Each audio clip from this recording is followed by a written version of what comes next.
The FBI agent stared at the evidence file in disbelief.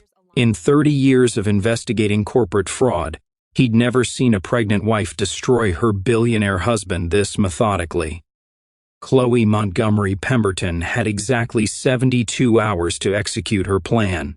She only needed 48. What she accomplished in those 2 days didn't just end her husband's affair with his 26-year-old mistress. It sent him to federal prison, bankrupted his empire, and became the most shocking corporate scandal Silicon Valley had ever witnessed. This isn't just another story about infidelity. This is about a 6 months pregnant CEO who discovered her husband had stolen $2.4 million from their company to fund his secret life, and decided to show him what real power looks like. Before we get into how one woman brought down a billion-dollar empire while carrying her first child, do me a quick favor. Hit that like button if you believe in karma, subscribe for more incredible true stories every week, and drop a comment letting me know where you're watching from. Trust me, you'll want to hear every detail of what Chloe did next. At 28 years old, Chloe Montgomery Pemberton had built the kind of life most people only dream about. She wasn't just married to a billionaire, she was one herself. As co-founder of Pemberton Industries, she'd transformed a small software startup into a tech empire worth over $3 billion. Her mind for numbers was legendary in Silicon Valley, and her ability to spot financial patterns had saved their company millions during critical growth phases. 6 months pregnant with their first child, Chloe should have been on top of the world. The nursery in their $50 million penthouse was already decorated in soft yellows and grays.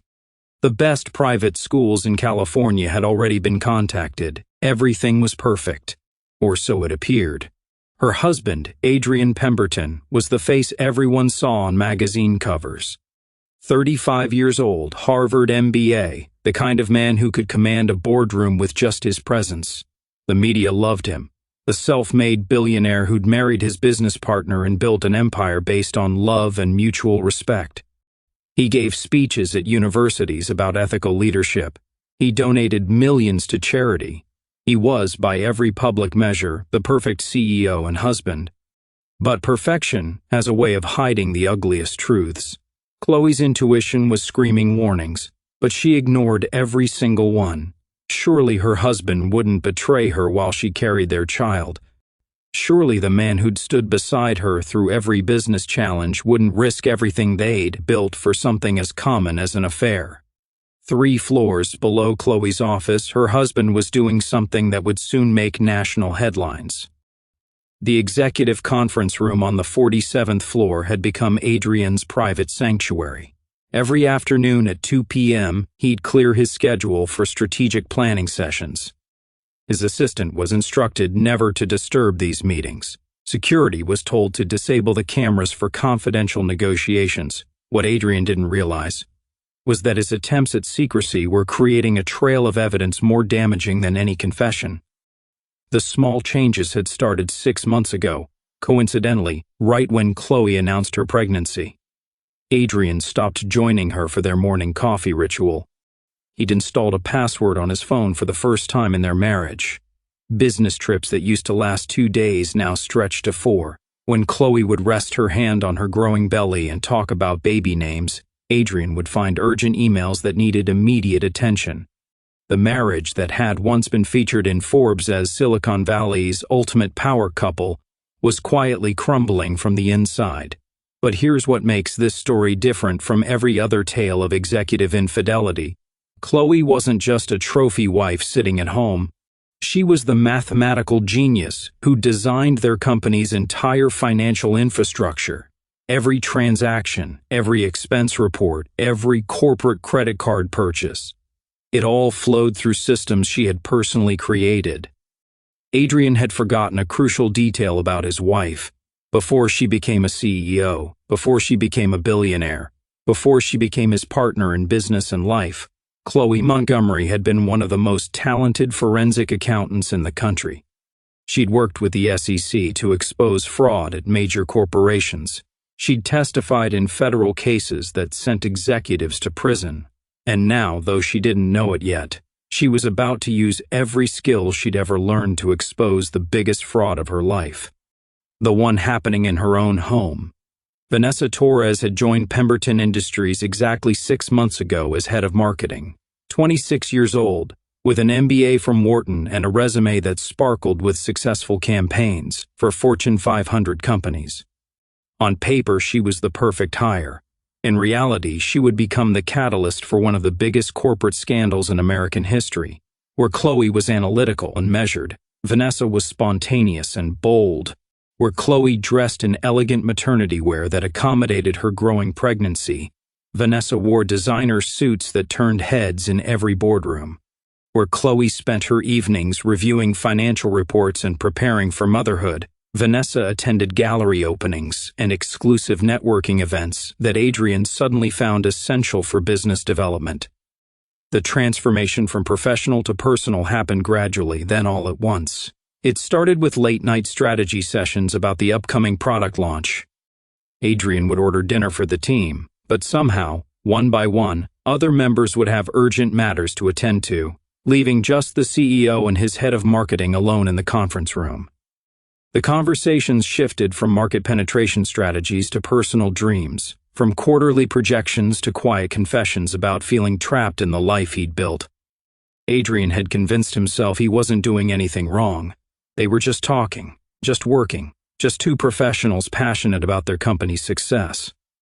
He told himself that Chloe's pregnancy had changed her, made her distant, more focused on the baby than their marriage. He told himself he deserved to feel appreciated, admired, wanted. The human mind has an incredible ability to justify the unjustifiable when it wants something badly enough. By month 3 of Vanessa's employment, the afternoon strategy meetings had become a daily ritual. The 47th floor conference room, with its soundproof walls and disabled security cameras, became their private world. Adrian started keeping a change of clothes in his office. He switched from his usual cologne to something Vanessa had mentioned liking. He opened a new credit card that Chloe didn't know about. But secrets in a corporate environment are impossible to keep completely hidden. The cleaning staff started noticing things. Lipstick marks on coffee cups that didn't match any shade the pregnant CEO wore. The lingering scent of perfume that was definitely not Mrs. Pemberton's signature fragrance. The conference room that was always mysteriously locked during afternoon hours, with the blinds drawn tight. James Morrison, the head of building security, was a former police detective who'd taken the corporate job for better hours and pay. His instincts, honed over 20 years in law enforcement, told him something was off. He started documenting patterns. The CEO's key card accessing the 47th floor at 2 p.m. sharp every day. The head of marketing's card following minutes later. Both cards leaving within seconds of each other, hours later. Morrison wasn't paid to investigate the CEO's personal life, but he was paid to protect the company from liability. He quietly compiled his observations in a file marked Confidential Executive Security Concerns. He would later testify that he'd planned to present it to the board if things escalated. He never got the chance. The financial trail was even more damaging. Adrian had started small. A dinner here, a gift there, all charged to corporate accounts under vague descriptions like client relations or marketing initiatives. But as the affair intensified, so did the spending. A $30,000 diamond bracelet appeared as promotional materials. A weekend at a Napa Valley resort was filed as executive team building, even though only 2 executives attended. 3 months into the affair, on a Thursday afternoon when Chloe was at her prenatal appointment, Vanessa asked the question that would change everything. "When are you going to tell her?" Vanessa whispered, her fingers tracing patterns on Adrian's hand. Adrian's jaw tightened. "Soon. Just give me time to figure out the right approach." "The right approach?" Vanessa pulled back slightly. "Adrian, she's 6 months pregnant. There's never going to be a right time, but the longer you wait—" "I know," he interrupted. "I just need to protect the company, protect what we've built. A divorce right now, with the IPO coming up, it could destroy everything." What Vanessa didn't know was that Adrian had no intention of leaving Chloe. Not yet. He'd been researching something far more calculated.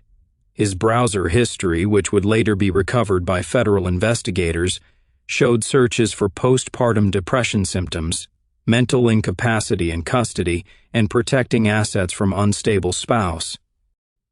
Adrian Pemberton wasn't planning to choose between two women. He was planning to destroy one of them completely while keeping the other as his secret. He just hadn't counted on his wife being smarter than him. Tuesday morning, 7:43 a.m. Chloe sat in her home office, a cup of decaf coffee growing cold beside her laptop. As CEO, founder, and chief financial officer of Pemberton Industries, she conducted monthly reviews of all company accounts. It was routine work, the kind of detailed analysis that most executives delegated to their teams. But Chloe had always believed that understanding every dollar was the key to protecting their empire. That morning, she found something that made her blood run cold. A charge for $8,500 at La Bernardine in New York, filed under client entertainment for a weekend when she knew for a fact Adrian had told her he was at a technology conference in Boston. She remembered because she'd wanted to join him, but he'd insisted she needed to rest during her pregnancy. One suspicious transaction could be explained away. But Chloe's trained eye started seeing patterns where others would see random noise. She pulled up 6 months of corporate credit card statements. Her fingers moved across the keyboard with practiced precision, sorting, filtering, categorizing. What emerged wasn't just evidence of careless spending. It was systematic theft. $47,000 at Tiffany & Company, labeled as corporate gifts for key stakeholders. But when she cross-referenced with their client database, no gifts had been recorded or delivered. $23,000 for a weekend at Auberge du Soleil in Napa Valley, supposedly for an executive strategy retreat. The attendance list showed only 2 names, a Pemberton and V. Torres. $15,000 monthly transfers to a consulting firm called Strategic Vision LLC. When Chloe searched for the company, she found it had been registered just 6 months ago. The owner, Vanessa Torres. Transaction after transaction, the evidence mounted. In total, $2.4 million had been diverted from company funds over 6 months. But the money wasn't the worst part. Each expense told a story. Each receipt was a timestamp of betrayal. While she'd been suffering through morning sickness, Adrian was buying champagne at the St. Regis. While she'd been decorating their nursery, he was booking couples massages at luxury spas. Chloe's hands shook as she reached for her phone, then stopped. Her first instinct was to call Adrian, to scream, to demand answers. But something made her pause. If Adrian was capable of this level of deception, what else was he hiding? She made a different choice. She would investigate everything. For the next 3 days, Chloe became a ghost in her own company. She arrived before dawn, using her master access to pull files no one else knew she was examining. She discovered Adrian had given Vanessa executive-level system access far beyond what her position required. She found deleted emails recovered from server backups, messages that painted a picture of an affair that went beyond the physical. Once the IPO goes through, we'll have enough to start fresh. Somewhere far from here, Adrian had written to Vanessa just a week ago. "What about your wife?" Vanessa had responded. "I'm handling it. Trust me, by this time next year, she won't be a problem." That phrase, "she won't be a problem," sent ice through Chloe's veins. She dug deeper, accessing Adrian's browsing history through the company's network logs. What she found there changed everything. Adrian had been researching mental health facilities, involuntary commitment procedures, how to prove spousal mental incompetence, articles about postpartum psychosis, legal precedents for removing custody rights from unstable mothers. He wasn't planning to divorce her. He was planning to have her declared mentally unfit after she gave birth, take their child, and lock her away while he ran off with Vanessa and millions in stolen funds. The most damaging discovery came when she accessed the security footage that Adrian thought had been disabled. The head of security, Morrison, had been smarter than Adrian realized. While the cameras in the conference room were indeed off, The hallway cameras captured everything. Adrian and Vanessa entering together, leaving together. The timestamps matching perfectly with the fraudulent expense reports. But the final piece of evidence was the worst. Chloe discovered Adrian had opened a private investment account in the Cayman Islands. He'd been slowly transferring money from their upcoming IPO preparations. Money that belonged to investors, employees, and shareholders. The account had two names on it, Adrian Pemberton and Vanessa Torres. They weren't just stealing from the company. They were planning to flee the country with enough money to live like royalty for the rest of their lives. She discovered her husband hadn't just broken her heart, he'd weaponized their entire life against her.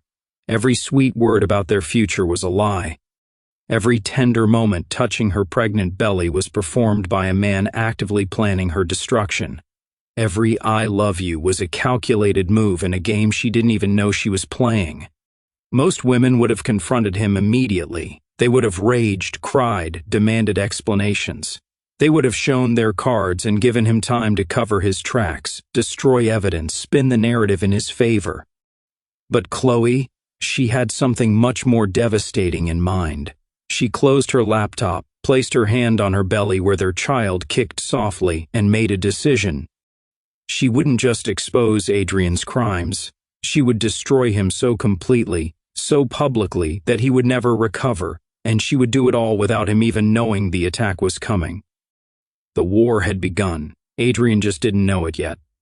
Tuesday morning, 6:47 a.m. Adrian Pemberton woke to silence. Not the peaceful quiet of early morning, but an emptiness that immediately felt wrong.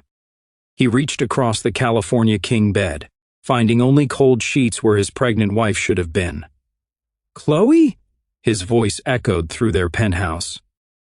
The walk-in closet doors stood open, empty. Every designer dress, every pair of shoes, every piece of jewelry, gone.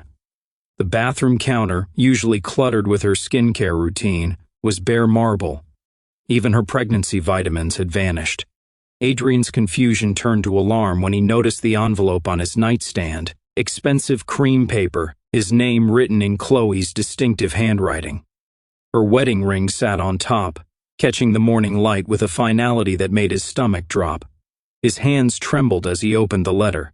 "Adrian, by the time you read this, I'll be somewhere you'll never find me. Don't bother checking the security footage. It's been professionally wiped. Don't call my parents. They've been instructed not to speak with you. Don't try to track my credit cards. They've all been canceled. I know about Vanessa Torres. I know about the $2.4 million you stole from our company to fund your affair. I know about the Tiffany bracelet you bought her with money meant for our employees' bonuses. I know about the Napa Valley trips you disguised as business retreats. I know about Strategic Vision LLC, Vanessa's fake consulting firm you've been funneling money through. But more importantly, I know about your plan to have me committed after our child is born. Yes, Adrian, I found your research. The mental health facilities, the custody lawyers, the articles about postpartum psychosis you bookmarked. You were going to steal our child and lock me away while you ran off with your mistress. Here's what's going to happen now.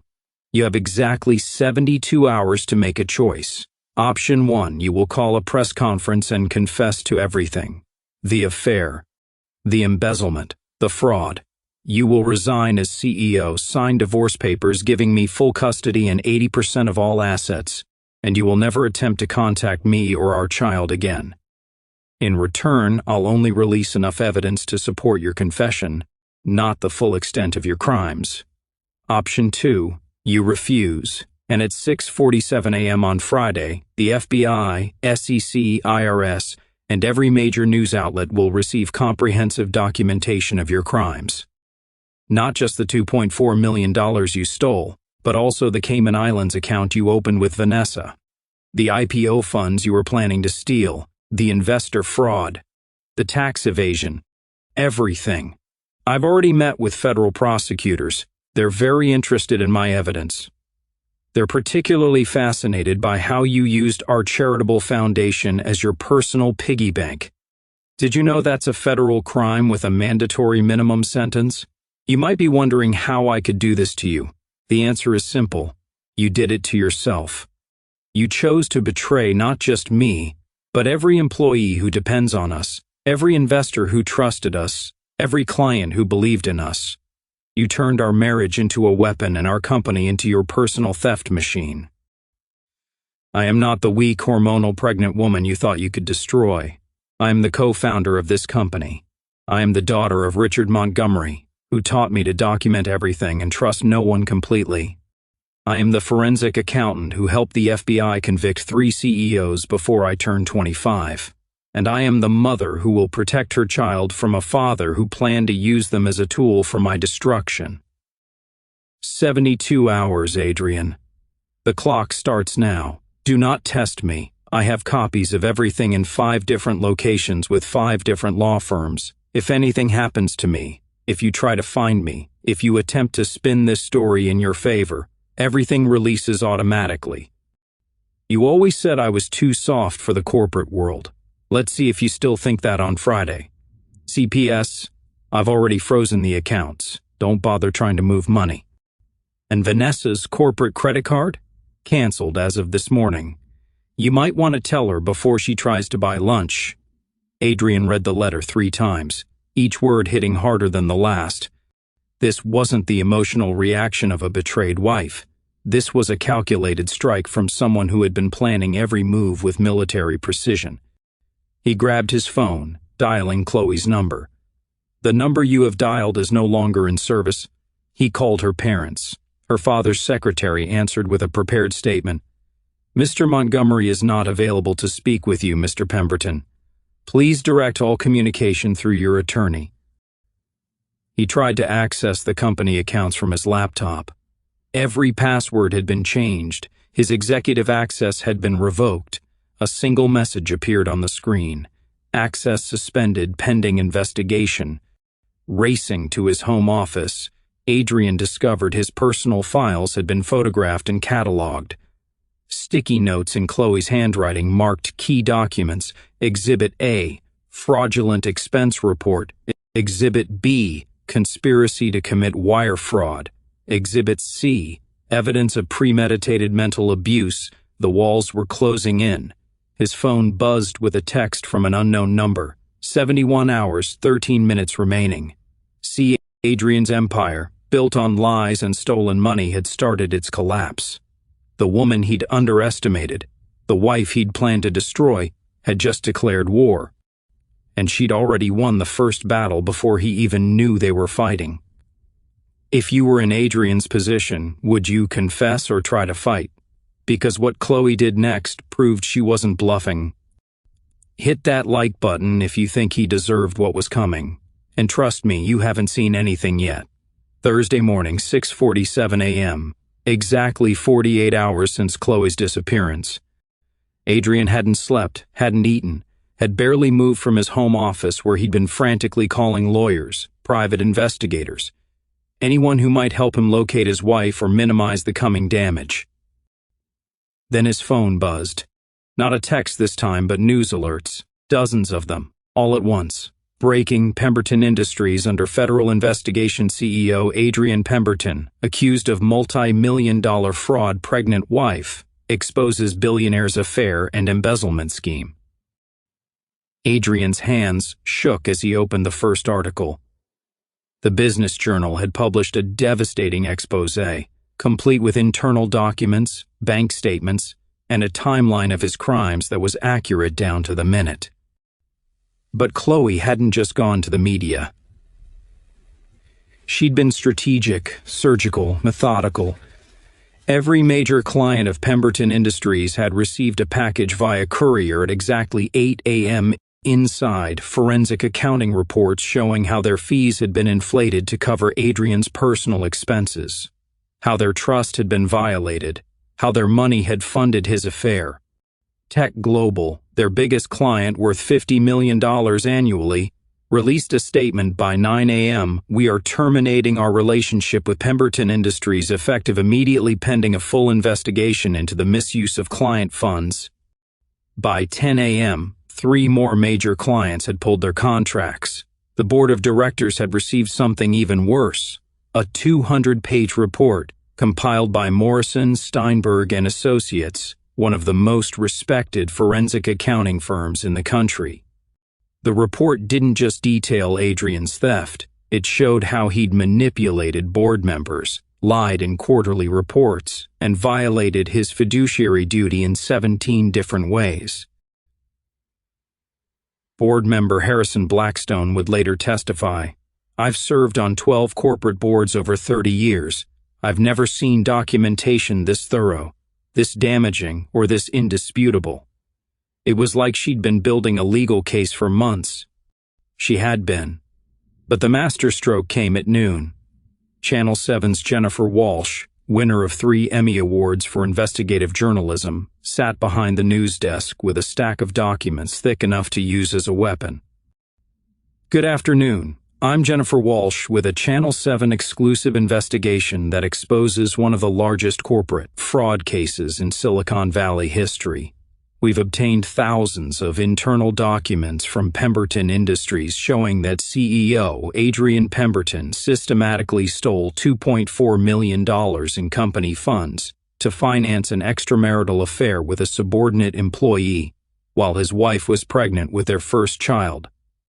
The screen filled with evidence, bank statements with highlighted transactions, photos of Adrian and Vanessa entering hotels, receipts for jewelry that was never given to Chloe, email exchanges that left nothing to imagination about the relationship. "But the financial crimes are just the beginning," Walsh continued. "We've obtained evidence that Mr. Pemberton was planning something far more disturbing." The screen showed Adrian's browser history, his research into mental health facilities, the custody lawyers he'd contacted, the forged documents he'd been preparing. According to our sources, Adrian Pemberton was planning to have his wife institutionalized after she gave birth, claiming postpartum psychosis, in order to gain full custody of their child and control of her assets. Then came the moment that would define the entire scandal. Chloe's video statement. She sat in what appeared to be a law office, wearing a simple black dress that emphasized her pregnancy.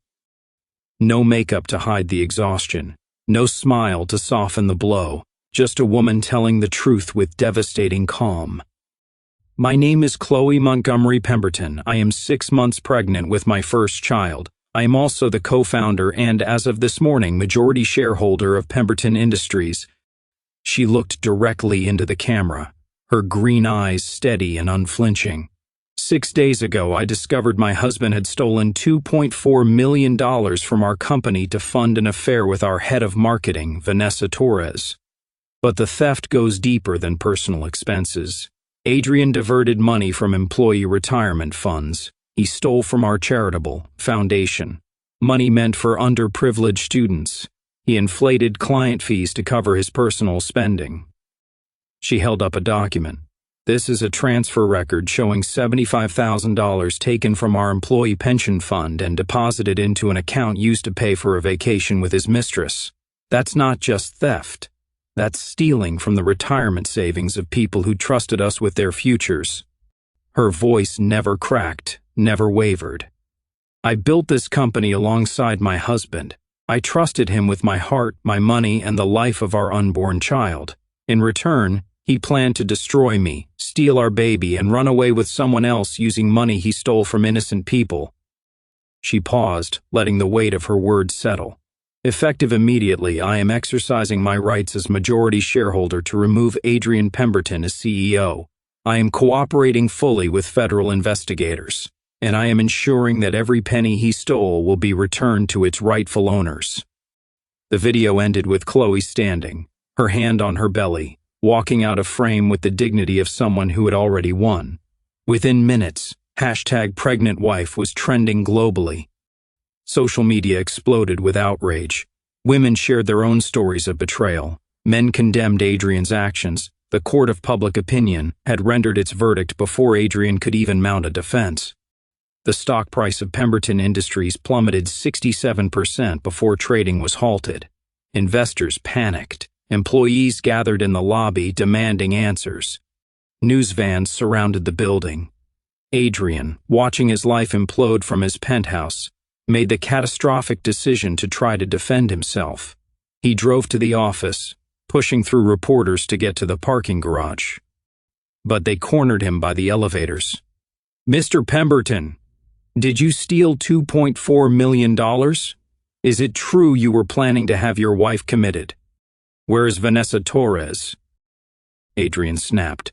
"This is all lies. My wife is having some kind of breakdown. She's hormonal, vindictive, trying to destroy me because she's jealous." The statement was broadcasting live. The moment he blamed pregnancy hormones, the moment he called Chloe vindictive, he sealed his fate. The video went viral within minutes. "Billionaire blames pregnant wife for his crimes" became the headline on every news site. By Thursday evening, 48 hours after Chloe's disappearance, Adrian Pemberton had lost everything: his reputation, his company, his clients, his board's support, and any public sympathy he might have garnered. And he still had 24 hours left on Chloe's ultimatum. The systematic destruction was complete. Chloe had promised to destroy him in 72 hours. She'd done it in 2 days. Friday morning, 6 a.m. FBI Special Agent George Scott stood outside Adrian Pemberton's penthouse with a team of federal agents and a warrant that ran 15 pages. The charges were extensive: wire fraud, embezzlement, money laundering, conspiracy to commit fraud, and tax evasion. "Adrian Pemberton," Agent Scott announced as Adrian opened the door, still in his pajamas, "you're under arrest for federal financial crimes. You have the right to remain silent." The arrest had been coordinated, with precision. Simultaneous raids were happening at Pemberton Industries headquarters, Vanessa Torres's apartment, and 3 storage facilities where Adrian had hidden physical documents he thought were safe. What the FBI discovered over the next weeks of investigation shocked even seasoned financial crime investigators. Adrian hadn't just stolen $2.4 million. That was merely what Chloe had found in her initial investigation. The real number was closer to $4.7 million when they uncovered the full network of shell companies he'd created.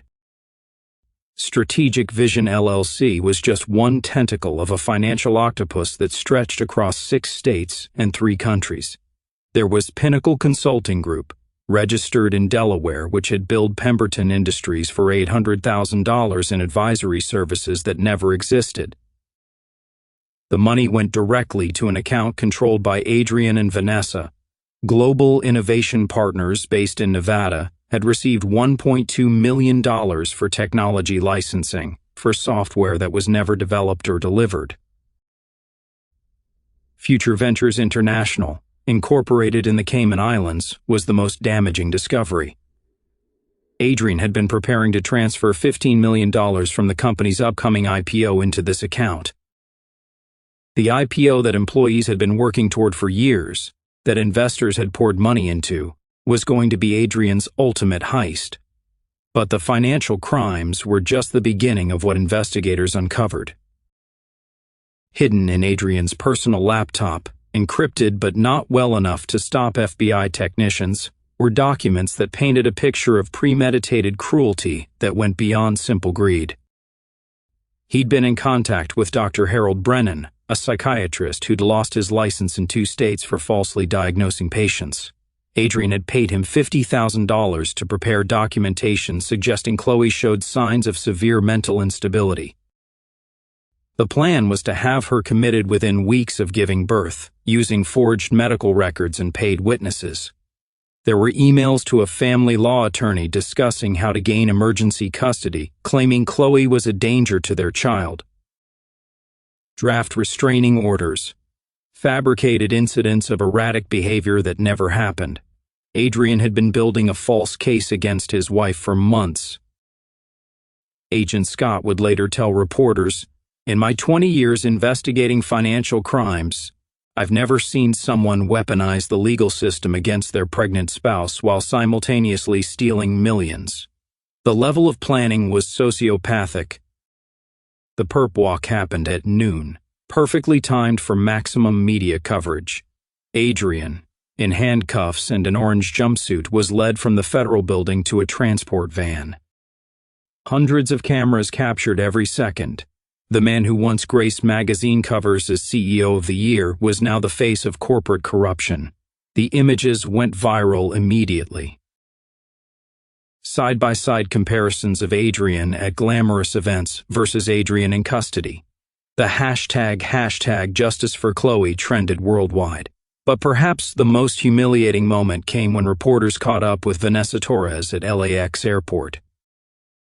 She was trying to board a flight to Costa Rica when federal agents stopped her. In front of dozens of travelers, she was arrested on charges of conspiracy to commit fraud and receiving stolen funds. Her statement to agents was immediately leaked. Adrian told me he was divorced. He said the money was his. I didn't know anything about his wife being pregnant. It was a lie, easily disproven by emails and text messages where she explicitly discussed Chloe's pregnancy with Adrian. But her immediate betrayal of Adrian, her attempt to paint herself as a victim, showed him exactly how much their love was worth. Adrian's legal team, paid for with the last of his personal funds that hadn't been frozen, tried to negotiate a plea deal. The federal prosecutor, Janet Williams, wasn't interested in negotiation. Your client stole millions from his own company, she stated in the meeting that was later leaked to the press. He defrauded investors, employees, and clients. He conspired to have his pregnant wife institutionalized. He forged medical documents. He planned to kidnap his own child through legal fraud. We're not offering deals. We're seeking the maximum sentence. The trial was swift, with Chloe's meticulously gathered evidence, Morrison's security reports, the FBI's financial investigation, and Vanessa's desperate attempt to testify against Adrian for a reduced sentence. The outcome was never in doubt. The judge, Harold Martinez, was known for being tough on white-collar crime. His sentencing statement became legendary in legal circles. Mr. Pemberton, you had everything. Wealth, success, a brilliant wife, a child on the way. You threw it all away for greed and lust. But worse than that, you attempted to destroy the mother of your child, to steal from people who trusted you, to corrupt the very systems meant to protect the vulnerable. This court sentences you to 8 years in federal prison, forfeiture of all assets obtained through fraud, and $15 million in restitution and penalties. Adrian collapsed in his chair. 8 years. By the time he got out, his child would be in elementary school. His company would belong to someone else. His reputation would be destroyed forever. The custody ruling came separately but was equally devastating. The family court judge, after reviewing the evidence of Adrian's planned institutionalization scheme, stripped him of all parental rights. He would never legally be a father to his child. No visitation, no contact, nothing. Adrian Pemberton had lost everything: his freedom, his fortune, his company, his mistress, and any chance of knowing his child. All for an affair that lasted 6 months and money he never got to spend. The federal courthouse in San Francisco had never seen media coverage like this. 300 reporters lined the steps. News helicopters circled overhead.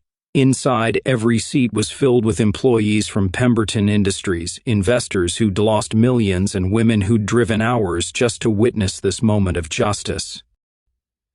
Chloe Montgomery Pemberton entered the courtroom at exactly 9 a.m., 8 months pregnant and radiating a quiet power that silenced the whispers. She wore a simple navy dress, no jewelry except a small necklace that had belonged to her grandmother. Her attorneys flanked her, but she needed no protection. She walked with the confidence of someone who had already won. Adrian sat at the defendant's table, a shadow of his former self. 2 months in federal custody awaiting sentencing had aged him 10 years.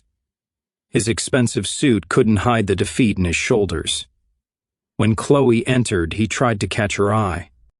She looked through him like he was furniture. Judge Martinez addressed the courtroom. Before I deliver the sentence, Miss Montgomery Pemberton has requested to make a victim impact statement. Ma'am, you may proceed. Chloe rose slowly, one hand supporting her belly.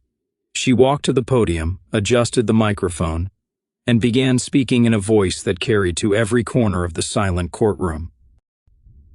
Your Honor, I want to address my statement not just to the court, but to my husband, and more importantly, to every woman who might be listening. She turned to look directly at Adrian for the first time since her disappearance. He couldn't hold her gaze.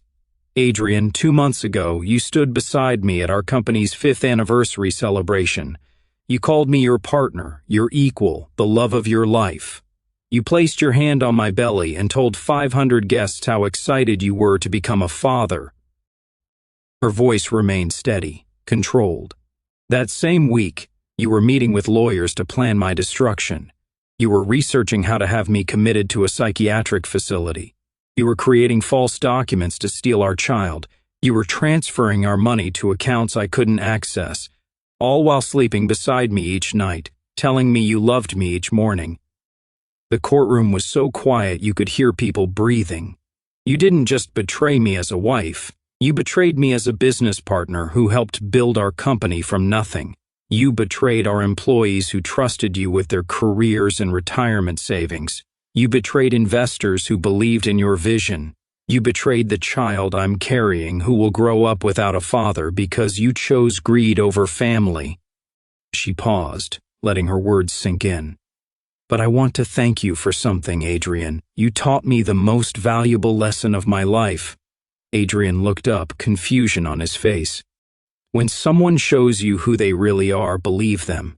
You showed me that you are a man who would steal from charity to buy gifts for his mistress, a man who would destroy the mother of his child for money and convenience, a man who viewed love as a weakness to exploit and trust as a tool for manipulation. I spent weeks wondering what I did wrong. Was I not attractive enough during pregnancy? Was I too focused on our business? Was I somehow failing as a wife?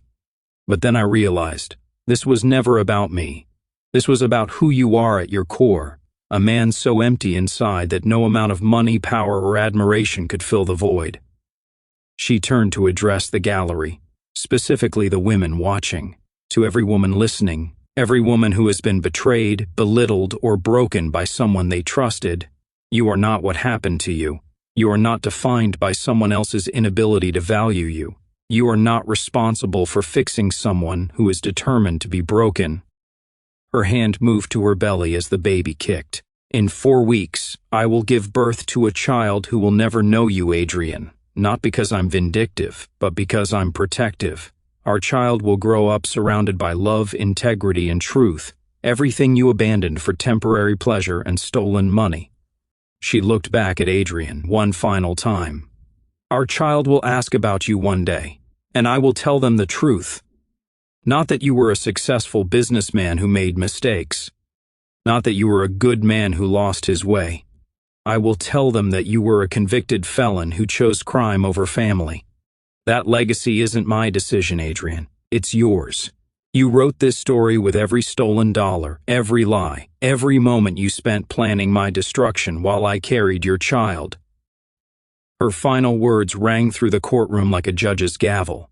You had everything, and you threw it away for nothing. That's not tragedy. That's justice.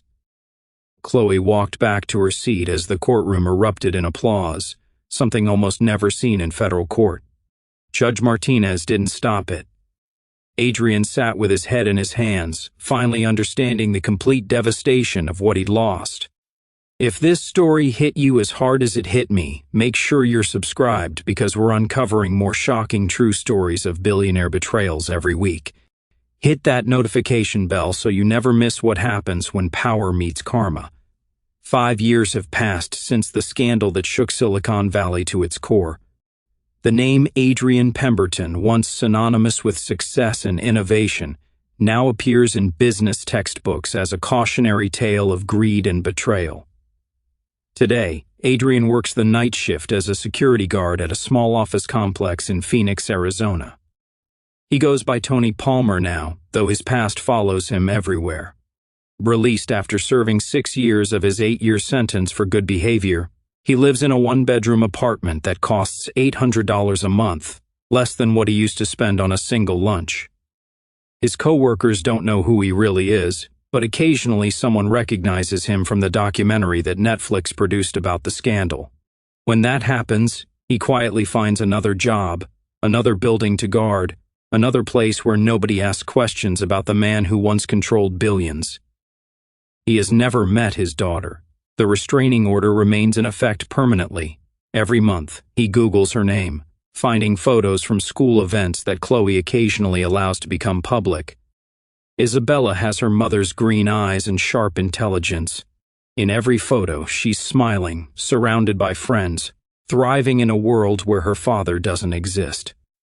Vanessa Torres married a tech executive named Michael Harrison 3 years after the scandal. They live in Austin, Texas, where she works as a freelance marketing consultant under her married name. She's never publicly acknowledged her relationship with Adrian or her role in the embezzlement scheme. Her plea deal required her to pay back $500,000 and serve 200 hours of community service. She avoided prison by testifying against Adrian, claiming she was manipulated and didn't understand the extent of his crimes. The prosecutors knew she was lying, but her testimony was valuable enough to let her walk free. Her husband doesn't know about her past. She told him she worked briefly in Silicon Valley but left because of toxic culture. The truth sits like a time bomb in their marriage, waiting for the day someone recognizes her and destroys the fiction she's built. Chloe Montgomery Pemberton never took back her maiden name. She kept the hyphenated version as a reminder of what she survived and conquered. Under her leadership, the company, now renamed Montgomery Technologies, has grown into a $10 billion enterprise. She implemented the strictest corporate ethics policies in the industry. Every expense over $100 requires dual approval. Executive spending is publicly disclosed quarterly. The company's board includes a majority of independent directors with forensic accounting backgrounds. But Chloe's greatest achievement isn't corporate. It's the Truth and Justice Foundation she established with the $15 million Adrian was forced to pay in restitution.